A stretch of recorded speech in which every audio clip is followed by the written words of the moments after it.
Hello, fans of all things bladed. So here's one I've been looking at for a while. Decided to go over and pick it up. And now we're going to review it. So it's another Boker from Old Town Cutlery over in Cumming, Georgia. The model 111011 SGB. It's called the Folding Hunter Gray Bone. I think the steel is like C75, some kind of carbon steel. Really nice. Polished, looks good. So let's go ahead and open this up and take a look at it. So this is from Boker. This is from their more premium line. So this is the stuff that's made in Solingen, Germany. That's their more primo stuff, like the cattle knife that I've got already. Love this knife, really nice. Just a simple slip joint, nice simple blade, real thin, but a nice beefy, good sized knife.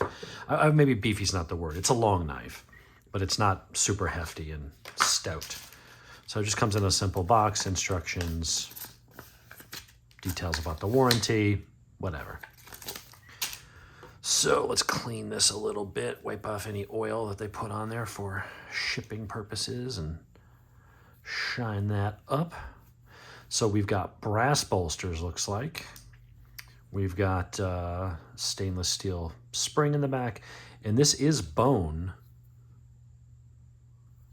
but at a nice polish. It's gray, they call it, but it's almost like a bluish gray. It's actually really pretty. The blade is locking. So let's go ahead and get the, see, I still got oil and stuff on here. All right, what do we got? Well, we've got a really nice high polish marker on the mark on the blade, H. Boker and Company from Solingen, Germany. We've got the etched Tree Brand Classic. The blade length itself is, oh, let's see, I put this upside down. Let's try this. All right, so what have we got? We have a 4-inch blade. Cutting edge is going to be like a little over 3 3/4. Overall length, just over 9 inches. This is not a small knife. I'm just going to tell you right now, if you're looking for a small, discreet EDC carry, this one is not it. It's very nice. Blade play wiggle at a minimum. Lock is smooth, although that'll have to probably break in just a little bit. Yeah, once it starts moving, that blade's pretty loose. Nice smooth action. I mean, you can see in there, they actually take the time to polish that, not like case, where it's all still, even though after I've been using this for a couple weeks and carrying this as my EDC, it's still got some pitting and rough areas in there that I'm having to basically, sit here and work it to get the two metals to polish each other. They've actually taken the time to mirror polish that. So this is a very smooth action. And because the spring is kind of light, it doesn't have a whole lot of snap to it. You don't have to worry about, if you try opening one-handed, of it closing on your fingers. So you can use the pinch method, and you can carefully. What I would say is be careful if you're going to do it that way, because even with that little bit of spring pressure, it is easy if your hand slips off and your finger's right there to kind of have that blade close on you. It's not going to snap on you, so it shouldn't cut you much. But, if it startled you and you kind of jerked your finger, tried to pull your finger out, you could slice yourself pretty good, because this thing is pretty damn sharp out of the box. Quick sharpness test on paper. Oh, yeah. Ooh, look at that. Nice little curl. That is a really nice factory edge. Does it do a push test? Yes, it does. That's one of the sharper knives I've had recently out of the box. That is just a really, really sharp. It is a lockback, so I wasn't sure I was going to like that because of that point, but honestly, it sits in a natural fold of your hand, so you really don't feel that point. But if you're in the dark, or you're trying to feel where that is without looking at it, you can very easily pick that up by the tactile response there. You can feel where that is. It's got a nice deep nail nick, although to be honest, you just kind of grab the blade, but your thumb catches on it perfectly. And again, thanks to the light spring, with a lockback, you don't have to worry as much. about having a super strong lock here because it's a slip joint. You don't want it to close just with a little bit of pressure. I mean, ultimately, you can close that on your hand, but most of the slip joints tend to have stout springs so that the blade, doesn't lock but snaps into place and it's fairly secure. On a lockback, you don't have to worry about that as much. You can have a blade that's a little more loose. You can have a spring that's a little bit lighter because once it's back, locks into place. And that way, should you be in a situation where you had to use this for, instead of slicey things, you needed to use it for a stabby purpose, you've got that additional safety of not having to worry about that closing on your hand.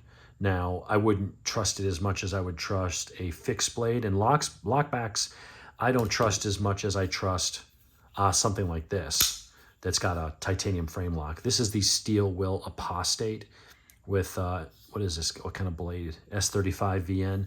This is a hulk of a knife. And I brought it out because it was one of the only folding pocket knives I have that's actually bigger than this. You can see how it compares to the cattle knife. You can also see how it compares to the Case Large Trapper. That's the 4 1/4 inch closed. So that is a big knife, but it is nothing compared to this bad boy. This thing weighs, I think, 5.5 ounces, almost 6 ounces. It's titanium, but man, look how thick that is. G10 on one side, and it's a super thick slab. The spacer is titanium. The pocket clip's titanium. Everything on this is titanium other than the blade. And that is just a ridiculously sized knife. So it's not that big. I never get a chance to show that one off. My wife got me for that for Christmas one year. And that is just, of my folding knives, if I had my end of the world and I had to grab a folding, hunting, tactical, fighting knife, this is the one I would grab. I've got some other ones, my Hogue Sigs and things like that. But if just for sheer size and brawniness, that's the one I'd be grabbing. But this is nice. This is a really nice blade. It's a very nice polish. It's a high flat grind all the way to the top. Nice clip point. Pretty sharp, pretty stabby. The edges are nice. Some of the knives, like on the Case here, you feel that edge. That one's not too bad, actually. But some of the other ones, some of those edges aren't, real rounded, real nice. This has got a nice bevel to it. I think if you were using it as a fire striker, it's soft enough that the edge is rounded enough that you'd actually probably have a problem with it. I don't know that you would get that friction that you need to do it as a fire striker. This one you could. But, yeah, nickel silver. I'm sorry, brass? Looks like brass bolsters, yeah. The lighting in my room, it shows up on video, looks fine, but when I'm in here, everything always has like a sort of a yellowish tinge in this room because of the lighting overhead. I don't have one of those pure white lights, so. Really nice. The fit and finish is good. Minimal blade play. No more than, well, actually less than the cattle knife. Less than the Case. They had a couple of them there and a couple different finishes. I went through and handpicked this one. Really a fan of Boker. They really do make a nice knife. The brass liners look good. The spring inside there is well polished. If you look up there where the locking mechanism is, that's all nicely well polished. It's a good job. There's something nice about this. This feels good in the hand. It is a bit large. If you're looking for a small, discreet EDC, like I said earlier, this ain't it. But if you don't mind carrying a larger blade and you want something that's very classy, something that's easy to open, easy to close, even though, yeah, it doesn't flick open like that. But having that proper German steel, old world craftsmanship and a bone handle, but having the added ability to have it locked to provide you that little bit of safety if you're using this for something other than just a clean slice. I like that. I like that a lot. That's a really cool knife. I've got that other lockback, the what is it, the Rough Rider Reserve, the folding hunter, and that's a pretty cool knife too. I actually probably should have brought that one out, but I don't feel like running into the office to get into my room to get this. But very nice. Again, very impressed with the blade right out of the box. That is just, effortless. Really, really sharp, really nice, clean cuts, no tearing. So I'm going to give that one a thumbs up. I'd say on a scale of, 1 to 10, this is right up there. I mean, this is like a 9.5. This is going to be up there with my other Boker, also made in Solingen, the cattle knife. Now this one was twice as much as that. This was $106. So for the money, I mean, that's a great, great knife. Really nice blade. Going to be very nice, handy, useful. But there's something about that too. That is just such a clean line. I love that handle, that birch. That is a really, really nice looking edge. I'm sorry, handle. But you got any questions? Throw them out there. This has been my EDC for the last week. This is the second case, not the other one, which I did get a response finally from Case. Took 3 weeks to get a response from them. And they just said, oh, COVID, the same thing everybody does for shitty customer service. Oh, COVID. They just blame their crap service on COVID. They said, yeah, go ahead and fill out the online form for the warranty. Send it in and we'll repair or replace it. I don't know how they would repair it. It would be more work. It would be cheaper to just give me a new knife. But I filled that out over a week ago, and I'm still waiting to hear back on the approval for, I guess, the RMA authorization, whatever, to send it back to them.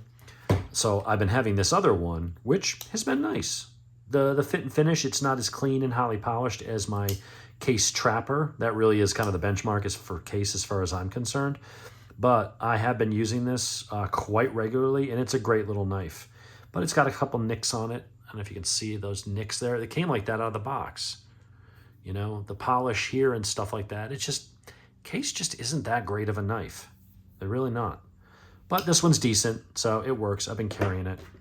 But I'm going to switch back for a while to my Bokers. I'm going to carry this and see how much, if this bothers me in my pocket, having a knife that big and heavy. Weight, I don't have the specs in front of me. I would say weight on it is probably, it's less than that. I would say the weight on this is probably 4.8, 5, somewhere in the 5 ounce range. It's a big boy, but it's fairly thin. It does sit fairly flat in the pocket. It's very nice and comfortable. Everything's nice and rounded. There's really no rough edges there. So it does fit your hand real well. You got a little bit sticking out. So if you're using it as a weapon under, a need for that, you can bonk. You got a little bit of a pommel there. Very nice though. Very cool little knife. And the price is nice. I would say the fit and finish and there's a little bit of more, I'd say this is just a little bit nicer, but again, this was an extra $100. So, although the grind on this one, well, maybe that's just the blade style. It doesn't have a very sharp, stabby point. I mean, it's sharp enough, it'll push into something, but it doesn't have that point. It doesn't even have that point. I mean, these are much stabbier points. But that's the new Tree brand. What was the name of the damn thing? Oh, it's on here somewhere. So disorganized today. The Folding Hunter Gray Bone. They had one in a light colored bone. They had one in a white, almost like an ivory. Pretty good stuff. I'm always happy with Boker. Boker makes really nice stuff. But they're German. So, of course they make nice stuff. Germans are very serious about their manufacturing. Doesn't matter what they're making. They make it the German way, and it's really good. So anyway, I'm done rambling. If you got any questions, let me hear them.